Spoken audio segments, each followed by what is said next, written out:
Hey, I'm Circlestrafe, and welcome to Aspect History.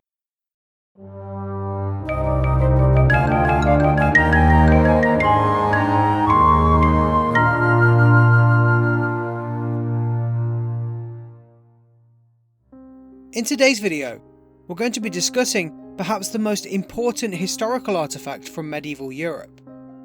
Today, we'll be talking about the Bayeux Tapestry. The Bayeux Tapestry is an enormous piece of cloth housed in the Bayeux Tapestry Museum in France. This cloth details the Norman conquest of Anglo-Saxon Britain and the ascendance of William the Conqueror, culminating in the Battle of Hastings in 1066. The tapestry was likely commissioned in the 1070s by William the Conqueror's half-brother Bishop Odo. For the last 950 years, the Bayeux Tapestry has never left France. In this video, I'm going to try and keep it as simple as possible. I'll only be paying attention to the things in the tapestry that are actually related to the Norman invasion. Let's get started. Harold is the Earl of Wessex. Here he speaks to his brother, King Edward, also known as Edward the Confessor. Edward is the current King of England, and has been since the year 1042. After speaking, Harold leaves to go to Bosham in Sussex, the land of his family estate. Harold enters a church in Bosham and prays for a safe voyage ahead. He then holds a great feast at his estate. In the morning, Harold boards a ship and voyages onwards. The Earl of Wessex crosses the English Channel and reaches a shore north of Normandy. Stepping off of his boat, he is immediately seized by the loyal soldiers of the fierce Count Guy. Harold is taken to meet Count Guy in his capital. He is treated with the greatest respect and is allowed to ride in front of the column. Upon meeting with Count Guy, Harold speaks to him whilst he sat on his throne. William, the Duke of Normandy, receives word that Count Guy has taken the Earl of Wessex prisoner.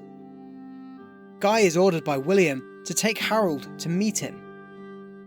William and his Norman soldiers eventually set off to fight Duke Conan of Brittany. Harold decides to travel with them. The forces pass Mont St. Michael on foot.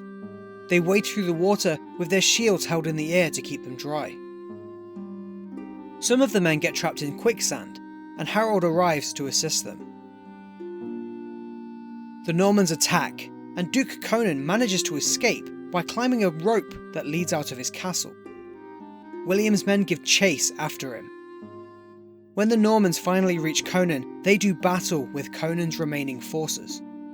Conan eventually surrenders on the edge of a lance. William awards Harold a gift of arms. This is an important metaphor to Harold accepting William as his lord. The group find their way back to Bayeux, and Harold pledges an oath to William on the backs of holy relics. This was perhaps an oath of fealty and support for William. Harold is released and he heads back to England. Back in England, Harold goes back to his brother, the king, and speaks to him. King Edward is depicted as gravely ill. King Edward is now bedbound, and he's speaking to his queen and his brother Harold. He dies soon afterwards, in January 1066. King Edward's funeral takes place at the newly constructed and grand Westminster Abbey. Noblemen can be seen offering the king's crown and axe to Harold, symbols of the king. Harold is crowned later the same day. The people cheer for him, and noblemen and priests surround him. In the distance, Halley's Comet is shown, and people believe it to be an evil omen of things to come. At the bottom, almost unseen, boats are illustrated.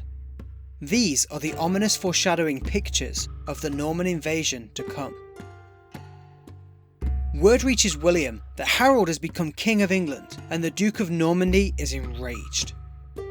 He feels that the lordship of England now falls to him, as Harold has already accepted him as his lord. William orders that a fleet of ships be commissioned to invade England. Men build boats in preparation for William's war. trees are felled to provide lumber for this cause. Items of war are then carried to the boats, including weapons and armour. The Normans, led by their duke, get on their newly built ships and set sail to invade. Among these ships are men, and quite importantly, horses. William's men reach the south coast of England. When safely ashore, they head off towards Hastings, gathering up as much food as they can whilst they ride. The Norman nobleman and William sit down to have a great feast. Servants bring out huge platters of food on the backs of shields, and Bishop Odo says grace. William holds a discussion with his half-brother Odo, and a count named Robert. He orders the construction of a motte to better protect and fortify their position.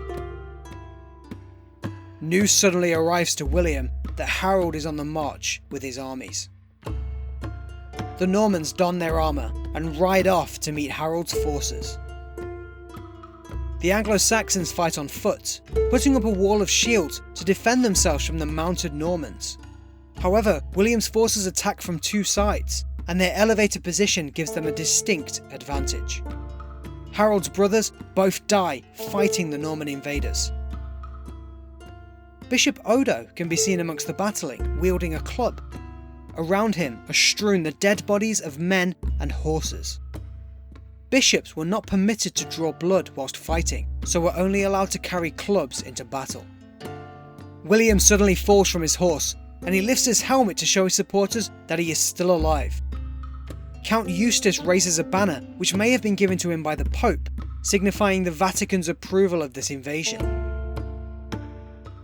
The battle is finally reaching its end. Harold is struck in the eye by an arrow, and he appears to try and pull it out, perhaps as a reaction to the shock. A Norman knight then cuts him down where he stands, killing him. With King Harold dead, the Normans chase the remaining Anglo-Saxons from the battlefield and declare themselves the victors. Historically speaking, William was crowned King of England very soon after this. In fact, the Bayeux Tapestry is actually incomplete, with the final scene missing. It is suspected by historians that the final scene would show William's coronation and rise to the throne of England, mirroring that of King Edward in the first part of the tapestry. There's been a number of attempts by commissioned artists to try and portray this final missing scene. After seizing the throne, William was crowned on Christmas Day in 1066. He then went on to successfully conquer the rest of England. This was initially not so easy for him, as he and his men could not speak the Saxon language, and the Saxons couldn't speak the Norman language. This led to huge lapses in communication, sometimes leading to incredibly violent outbursts by Norman knights, burning down Saxon homes over small misunderstandings. King William next claimed lands from Saxon families and gave it to barons that were loyal to him. He was careful enough to space the barons far enough apart to avoid traitorous revolts from them. William then heavily taxed the Saxons, forcing them to work the land for their barons. King William spent a lot of time in Normandy, as he was still the duke there. This means he successfully conquered the Anglo-Saxons while spending the majority of his time abroad. That's it, thanks for watching. Thanks for liking and subscribing up until now, your support means a lot to us. You can stay up to date with the channel on Facebook and Discord.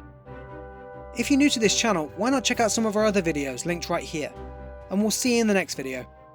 Toodles!